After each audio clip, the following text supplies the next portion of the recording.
এরম অনেক মানুষ আছে যারা অন্যের কোনো কিছুর সাথেও থাকে না, পাছেও থাকে না, খুব সহজ সরল, খুব ভালো মনের মানুষ, কিন্তু দেখা যাচ্ছে তাদের একটার পর একটা বিপদ, তাদের একটার পর একটা দুর্ঘটনা ঘটেই যাচ্ছে।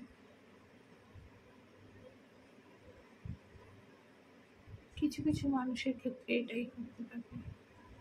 সত্যি বলছি, যাদের জীবনে এগুলো হচ্ছে না, তারা একদম ধৈর্য হারাবেন না, একদম ধৈর্য হারাবেন না।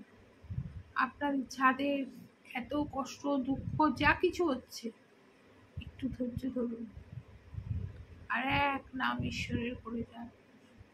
ঈশ্বর ঠিক রক্ষা করবে, ঠিক দেখবে।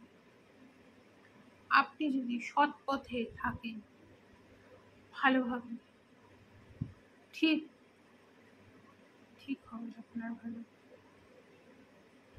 হবেই হবে।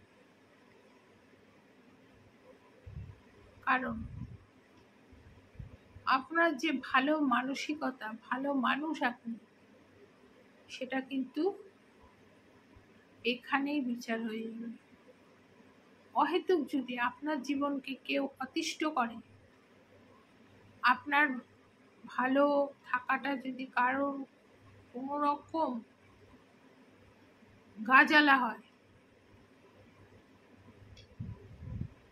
গাত্রদাহ যাকে বলে আর কি, সেটা হয়, সেটা সময় হলে কমতে বাধ্য। আপনি আপনার ঠিক ভালো ফল পাবেন। আজ না পান কাল, কাল না পেলে পরশু পাবেনই আপনি। যদি না পান, তাহলে ধর্ম বলে কিছু থাকবে না, ঈশ্বর বলেও কিছু থাকবে না। আপনি পাবেন, আজ না পেলে কাল, কাল না পেলে পরশু পাবেন। এটা জীবনের অভিজ্ঞতা থেকে বলছি। আর যারা এগুলো করে, তাদেরও পরিণতিটা আপনি দেখতে পাবেন, একদম দেখতে পাবেন, স্বচক্ষে দেখতে পাবেন। একটু অপেক্ষা করুন, ঠিক দেখতে পাবেন তাদের পরিণতিটা। এটুকুই আজকে বললাম।